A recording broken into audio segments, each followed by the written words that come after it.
नमस्कार दोस्तों, इजराइल के लिए कतर की तरफ से बहुत बड़ा झटका दिया गया है। इजराइल को कतर ने साफ साफ लफ्जों में जो कहा है उससे इजराइल की पूरी स्थिति, पूरा प्लान, पूरा खेल जो है वो बिगड़ गया है। कतर ये वही देश है दोस्तों जो लगातार फिलिस्तीन इजराइल वार को लेकर मध्यस्थता बरकरार रखा हुआ था। उनकी तरफ से बार बार इस जंग को सुलझाने की कोशिश की जा रही थी, यहाँ तक कि जितनी दफ़ा सीज फायर भी हुआ था तो कतर ही वो मुल्क है जिन्होंने दोनों देश से बातचीत करते हुए सीज फायर रुकवाया था।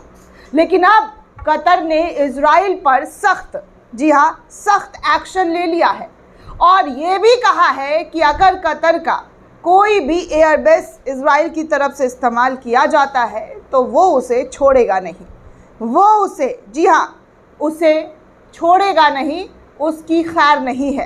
कतर की तरफ से एक स्टेटमेंट भी जारी किया गया है दोस्तों। उस स्टेटमेंट में क्या लिखा गया है, सबसे पहले मैं आपको वो सोशल मीडिया पर जो शेयर खबर है बताना चाहूँगी। ग्लोबल आई न्यूज़ की तरफ से इस खबर को साझा किया गया है। ग्लोबल आई न्यूज़ ने खबर साझा करते हुए लिखा है कि Qatar declares that it will not allow the use of military basis to start a war in the reason.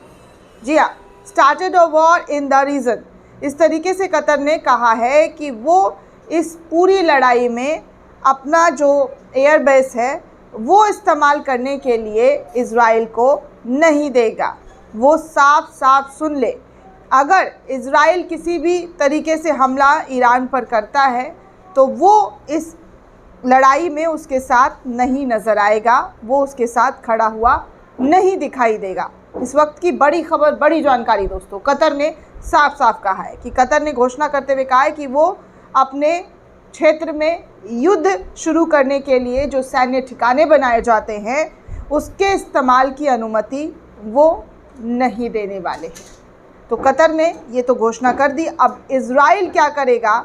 Israel वैसे तो हर दिन प्लान कर रहा है कि कैसे हमला करना है, लेकिन हमले की तारीख अभी तक आई नहीं है और ईरान भी कमर कसकर बैठा हुआ है कि अगर इजराइल ने हमला किया तो फिर वो उसे छोड़ेंगे नहीं। दोस्तों, ईरान के सुप्रीम लीडर खमेनी ने तो पहले ही ऐलान कर दिया है कि अगर ये जंग होता है तो इस जंग का आगाज़ वो करेंगे और इसे धर्म युद्ध का नाम खमेनी की तरफ से दिया गया है।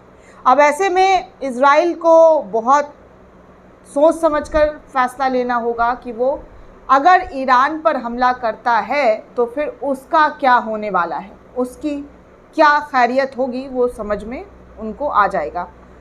3 तारीख को ईरान ने हमला किया था और आज दोस्तों 17 तारीख हो गया। 17 अक्टूबर जो है वो आज हो गया है और 17 अक्टूबर बीत जाने के बाद भी ईरान पर इजराइल की तरफ से हिम्मत जुटाई नहीं जा रही है, क्योंकि तमाम तरीके से उसको चेतावनी हर मुल्क की तरफ से, खासकर मिडिल ईस्ट की तरफ से तो साफ तौर पर कह दिया गया था कि आप हमारा एयरबेस इस्तेमाल नहीं करेंगे। और कतर ने भी अब खुलकर ये अनाउंसमेंट कर दिया है, जिसके बाद इजराइल के पास कोई भी रास्ता बचा नहीं है।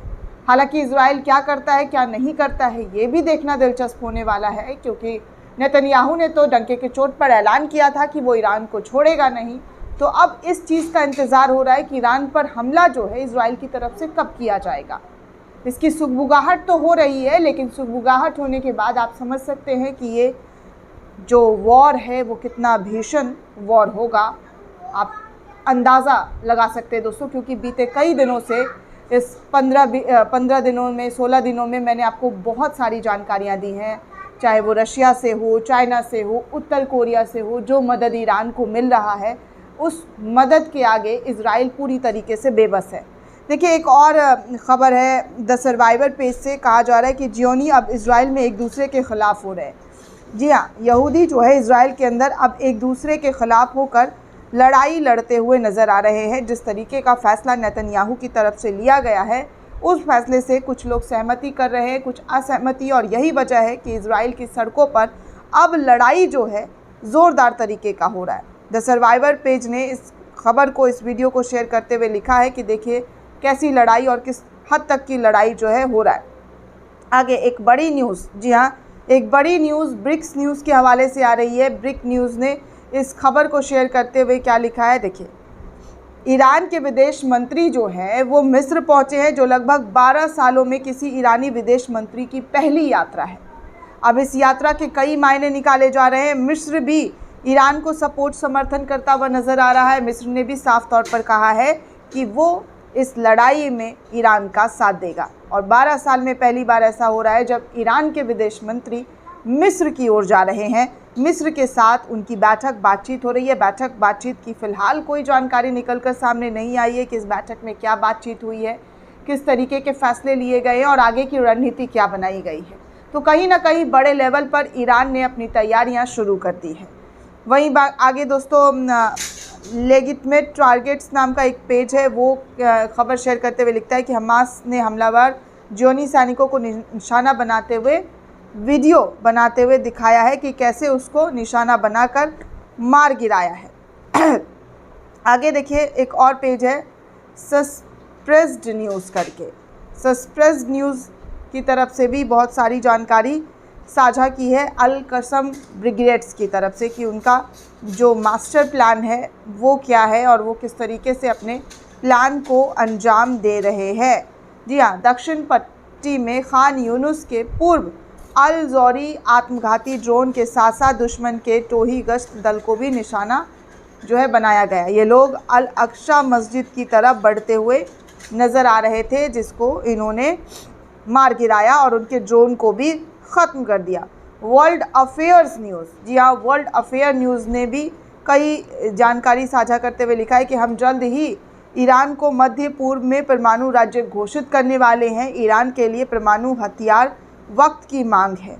यानी कि ईरान जल्द ही एक ऐसा देश होगा जिसके पास परमाणु बम होने की घोषणा जो है वो घोषित पूरी पब्लिकली यानी कि सार्वजनिक तौर पर की जाएगी। एक और पेज है सोशल मीडिया का, वो लिखता है कि गजा में अल कासिम ब्रिगेड के लड़ाकों ने इजराइल काफिले को घेर कर एक बड़ा हमला किया है। IDF टैंक उड़ा दिए गए और कई सैनिकों को भी मार गिराया गया है। लेबनान में इजरायली सेना व्यस्त होने की वजह से अल कासिम ब्रिगेड के लड़ाके जो है फिर से संगठित होकर बड़े हमले इधर इजराइल पर कर रहे हैं। यानी कि इजराइल को चौतरफा लड़ाई का जो सामना है वो इस वक्त करना पड़ रहा है। इजराइल के पास सैनिकों की भी, जी हाँ, सैनिकों की भी कमी लगातार होती हुई नज़र आ रही है, क्योंकि इजराइल कई मोर्चों पर ये लड़ाई लड़ रहा है। इजराइल अपनी शक्ति दिखाने के चक्कर में बहुत सारे मुल्कों से बैर ले बैठा है। आगे दोस्तों एक और पेज है एडम, उन्होंने शेयर किया है कि इजराइल ने दक्षिण लेबनान में एक पूरे गांव को ही मिटा दिया है, जहां पैगंबर बेंजामिन का 2000 साल पुराना मंदिर है। ये एक युद्ध अपराध और मानवता के विरुद्ध अपराध माना जाता है। इजराइल नियंत्रण से बाहर है, उन्हें रोकने की ज़रूरत है। जिस तरीके की वो कोशिशें कर रहा है उसको रोकने की बहुत ज़्यादा ज़रूरत है। वॉर मॉनिटर पेज से भी खबर शेयर करते हुए लिखा है कि लेबनान की तरफ से जो है ज़ोरदार तरीके से इजराइल के आयरन डोम को फेल कर दिया गया है। लेबनान भी बढ़ चढ़कर इस लड़ाई में हिस्सा लेता हुआ नज़र आ रहा है। द सर्वाइवर पेज, जी हाँ, द सर्वाइवर पेज के हवाले से भी बहुत जानकारी साझा करते हुए इस वक्त की लड़ाई को लेकर, चाहे वो लेबनान से हो, हिजबुल्लाह से हो या फिर हमास से हो, तो इन तमाम चीज़ों की जानकारी साझा करते हुए कहा गया कि हिजबुल्लाह ने पश्चिमी लेबनान में लब्बेनेह की ओर बढ़ रहे एक इजरायली मरकबा टैंक को ख़त्म कर दिया। ATGM ने टैंक के कवच को छेद कर दिया, उसमें गोली बारूद को प्रज्वलित कर दिया और आंतरिक जो भाग है उसको भी विस्फोट करके उड़ा दिया, जिसके अंदर मौजूद सभी लोग मारे गए। जलते हुए टैंक का अल मयादीन कैमरा क्रू द्वारा जो है वो रिकॉर्ड करते हुए सार्वजनिक भी किया गया है कि कैसे इजराइल के टैंकरों को ध्वस्त किया गया है, उनके टैंकर को ख़त्म कर दिया गया है। आगे एक बड़ी और अहम जानकारी ये है कि Israel is weaker than web of spider.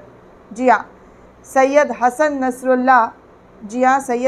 Nasrallah की तरफ की जो मौत हुई है, उसकी जो ब्रिगेड है, उसकी जो टीम है, उसके आगे एक मकड़ी की जाल की तरह है इजराइल। जी हाँ, इजराइल मकड़ी की जाल की तरह कमज़ोर हो चुका है। उसके पास अब बचाने के लिए कुछ भी नहीं है सिवाय उसकी ख़ात्मा जो है वो हसन नसरुल्लाह के मरने के बाद और ज़्यादा तेज़ हो गया है, क्योंकि हिजबुल्लाह ज़ोरदार तरीके से अपनी जो अटैक मूड है वो बढ़ाता हुआ नज़र आ रहा है और उन्होंने साफ कहा है कि इस मौत का बदला उसको हर हाल में चुकाना पड़ेगा।